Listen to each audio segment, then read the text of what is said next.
hiyo Mungu amekubariki hata milele. Jifungie upanga wako pajani, wewe uliye hodari, utukufu ni wako na fahari ni yako. Katika fahari yako ustawi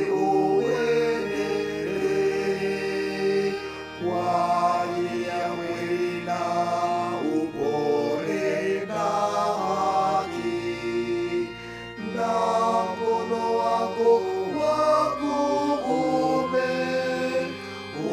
utakufundisha mambo ya kutisha. Mishale yako ni mikali, watu waanguka chini.